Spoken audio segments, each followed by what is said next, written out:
பயிரும் அடிச்சதுல பயிர் யார் காசு கொடுக்குறா? நான்லாம் அரிசி வாங்கி கொடுத்து போய் காசு கொடுக்குறது கிடையாது. ஈடுபட்டு வந்துட்டா நான் தான் தண்டா நான் வாங்கி கொடுத்து பார்த்தா நிப்பாட்டிக்கிட்டேன். புரியுதா? போனாட்ட 20 கிலோ வாங்கி கொடுக்குறேன். அந்த காசு ஒத்தி போய் படுத்தம்மா எப்பா இலை எப்பா இலை இலை இலை இலை இலை நானும் மூச்சு விட பயிர அடிக்கிறாங்க மூச்சு விடாம தாத்தா என்ன கேளுங்கிற அப்புறம் தூக்குமடி தொங்கிடுவாங்கங்கிறா. என்னமோ ஏது வேற கணத்தாக்கா என்னமோ ஏதான்னுட்டு எனக்கு பயந்துக்கிட்டு என்ன இப்படி கிடக்குறியா நீ பாட்டில் பார்க்காம இருந்திருக்கேன்னு. இல்லை அப்படி தான் தூக்கத்தில் கிடப்பாரு அப்படின்னு இலை இலை என்ன மாதிரி இப்படி முடிச்சான். இல்லை வாடா சோறுங்க வாப்பா அப்படின்னு கூப்பிட்றேன்.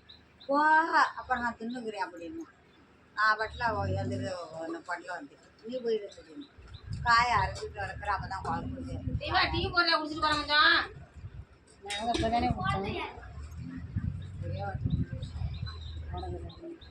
அவனாலும் போடுவா இப்போ போனாலும் போட்டு கடையிலலாம் வாங்கினேன். அவங்களாம் போடுவாங்க புல் போடுவாள